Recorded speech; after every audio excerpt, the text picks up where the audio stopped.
Alors oui, vivre les mêmes choses, ça peut être sympa, quand ça se passe bien, quand c'est agréable, quand il y a tout ce qu'il faut pour être heureux. Sauf que voilà, c'est pas toujours le cas. Et je suis sûr, surtout si vous regardez cette vidéo, que ça vous est déjà arrivé de vous trouver dans des situations finalement qui sont hyper désagréables. De vous retrouver peut-être dans des conflits, peut-être dans des stress, peut-être dans des états émotionnels qui sont juste insupportables.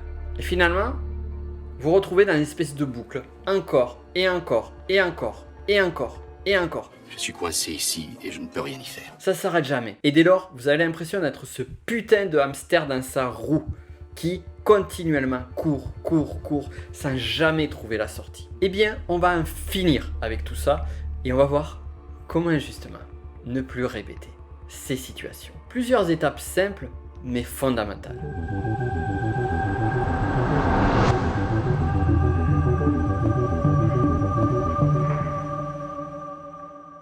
Je vous souhaite la bienvenue. Si vous ne me connaissez pas encore, je m'appelle Nico Pen, je suis l'auteur du petit livre de l'énéagramme. C'est quoi l'énéagramme? Eh bien, c'est un outil de psychologie de la personnalité qui permet de mieux décoder les fonctionnements de différentes personnes, de soi-même, des autres, et aussi de sortir de certains patterns, de sortir de certaines compulsions émotionnelles, de certaines façons de penser, de voir le monde qui sont néfastes pour vous. Alors, si ça vous intéresse plus en détail, il y a le lien en description, mais n'y allez pas de suite, revenez avec moi. On va s'occuper tout d'abord de voir comment ne pas répéter ces fameuses situations qui sont insupportable. Alors en fait, ce qui se passe, c'est qu'on se retrouve, lorsqu'on est dans ces cas bien précis, dans une chaîne de cause à effet. Il y a un stimuli extérieur, il y a quelque chose qui, à chaque fois que celui-ci arrive, il déclenche en vous un mode de fonctionnement déplaisant. L'exemple le plus classique que beaucoup d'entre nous vivent, c'est un mauvais conducteur qui arrive et de suite, bam, une colère vient à nous, on râle, on s'énerve, et on est tout seul, comme un idiot ou une idiote, dans notre voiture. Finalement, cette situation ne change rien, parce que la personne va pas forcément conduire mieux, mais nous, notre état émotionnel, eh bien, il est en train de virer au rouge. Dégage! Enlève ta gueule de là et casse-toi, mémé! Tu te bouges le cul pour... Et finalement, ça nous fait plus de mal que de bien. Ça, c'est une petite situation. Petite situation sans trop de conséquences. Mais il y a de nombreuses situations, il y a de nombreux événements où on est sur cette action-réaction sur un déclencheur extérieur qui, bam, va nous mettre sur un mode qui va être un mode compulsionnel et néfaste. Néfaste parfois pour l'autre, mais surtout néfaste pour nous. Et ça suffit. Donc je récapitule. On a une cause extérieure qui amène un réflexe, une réaction intérieure automatique. Si ça s'arrêtait là, il n'y aurait pas de problème. Tout irait bien. Sauf que cette réaction automatique, eh bien, qu'est-ce qu'elle va amener? Eh bien, elle va amener des conséquences. Elle va avoir un impact, comme je l'ai dit juste avant. Et c'est ça qui est vraiment néfaste pour vous. Pour prendre un autre exemple, certaines personnes se plaignent sans arrêt parce qu'elles se retrouvent toujours avec des personnes dans un couple qui sont néfastes pour elles. Elles sortent d'une relation désastreuse, hop, elles retrouvent quelqu'un et après la période idyllique des premiers instants, très vite, elles se rendent compte qu'elles sont face, encore une fois, à une personne problématique. Hélas, ce que nous oublions très souvent, c'est que nos réactions, nos attitudes vont vibrer d'une certaine façon et amener de l'autre côté, vers le monde extérieur, une réponse. Dès lors, si je me comporte de telle façon, si je fais les mêmes actions qu'avant, eh bien, il est clair que je produirai les mêmes résultats. Probablement connaissez-vous vous aussi la fameuse phrase d'Einstein, la folie, c'est de faire toujours la même chose et d'espérer des résultats différents. Eh bien souvent, on se retrouve dans ce cas-là. Là, je viens de souligner un point clé, c'est-à-dire qu'on se plaint que les choses ne soient pas bien, mais on oublie qu'on a notre part de responsabilité.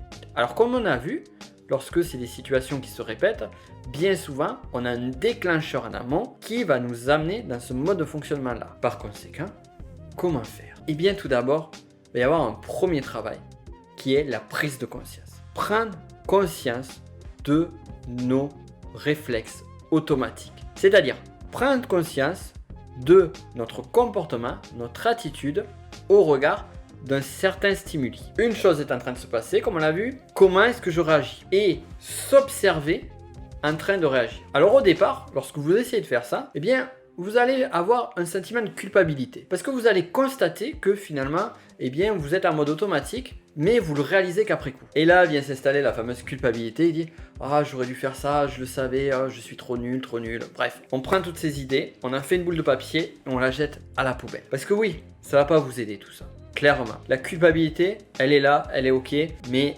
elle n'est pas aidante. En fait, prenez conscience déjà d'une première chose. Si vous arrivez à vous rendre compte après coup que vous êtes en mode automatique, eh bien déjà vous avez fait un pas. Et vous avez fait un très grand pas. Parce que vous avez constaté votre mode de fonctionnement. Vous ne pouvez pas espérer changer quelque chose, surtout si c'est ancré très profondément en vous du jour au lendemain. Pour y arriver, le temps et la répétition est nécessaire. Dès lors, on va passer à l'étape 2. L'étape 2, c'est quoi? Eh bien, ça va être de constater notre fonctionnement en mode automatique au moment où nous le vivons. Je reprends l'exemple de la personne en voiture. Une personne vous fait une tête à queue, vous commencez à sentir la colère à l'intérieur de vous et vous sentez que vous allez exploser. Et à ce moment-là, la version la plus sage de vous-même va s'élever au-dessus de vous et vous dire te voilà en train de te mettre en colère.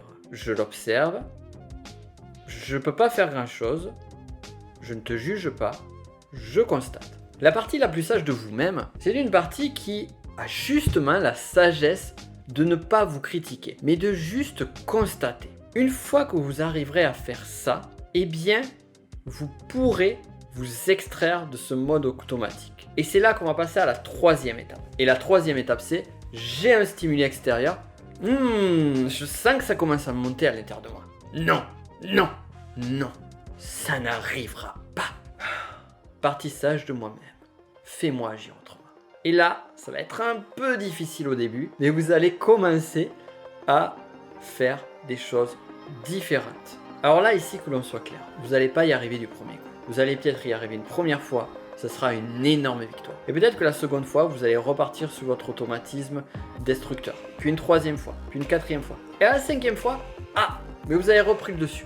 Puis la sixième, dessus encore une fois. Et ce qui va être génial, c'est qu'à chaque fois que vous arriverez à prendre le dessus sur votre pilote automatique, eh bien vous constaterez que les résultats sont différents. En plus de cela, vous constaterez aussi que ces fameux résultats sont positifs. Et dès lors, sans vous en rendre compte, vous allez activer un système de récompense qui fera que eh bien, vous aurez plus intérêt à agir de la nouvelle façon plutôt que de la façon automatique. Alors comme je vous l'ai dit, ça ne va pas se faire du jour au lendemain. Comme je vous l'ai dit, ça demande du temps, ça demande de l'introspection tout d'abord, de voir comment vous fonctionnez, de voir ce réflexe automatique, de voir ce qui déclenche ce réflexe automatique.